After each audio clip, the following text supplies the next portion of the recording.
Well, today marks day 6 of the unsanctioned correction officer strike. According to a Department of Corrections and Community Supervision spokesperson, officers who are continuing to strike will be considered AWOL and, as of this afternoon, will have their state-sponsored health insurance terminated. Meanwhile, local leaders are showing their support of the officers by joining the picket lines. News 4's Sarah Makowitz caught up with elected officials and the wife of a correction officer outside the Wendy Correctional Facility. There are hardworking individuals and families and young kids who are standing here and devoted to getting our voices heard. Julie's husband is a correction officer at the Wendy Correctional Facility in Alden. She's tired of constantly stressing about her husband's safety. It's difficult, unknown if he's going to come home at the end of the day. There are oftentimes when I'm standing at the window and I don't know if he's going to show up. She's also worried about his working conditions. No one expects to walk into work and have fecal matter or urine thrown in their face.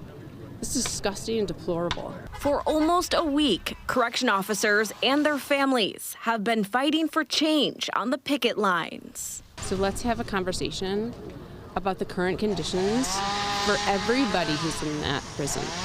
Not just the officers, not just staff, but also the incarcerated individuals, because it's impacting everybody. On Saturday, COs received a boost of support from local leaders throughout the South Towns, including officials from the towns of Marilla, Lancaster, and Alma, as well as officials from Cheektowaga, Alden, Holland, and Wales.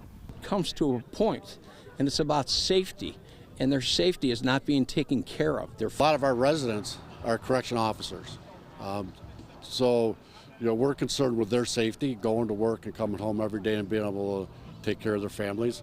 And their families are really worried. The towns of Lancaster and Marilla are among the municipalities drafting a resolution for the state to reverse the HALT Act, a law that limits the use of solitary confinement. When towns get together and pass resolutions that state our objections to some of the things they're doing in Albany, I think it has some weight. And so what we're going to try to do as towns in this area is send a message to Albany and to Kathy Hochul. This has got to be changed. When we send that message to Albany, we need the governor to listen to us and take action and make the prison safer for the employees. Hopefully this will drive additional change, and hopefully we can move forward. The solution isn't throwing Band-Aids on bullet holes, okay? That's not the solution. The solution is have an open, transparent conversation about what happens in that prison. And unfortunately, it's gone too far.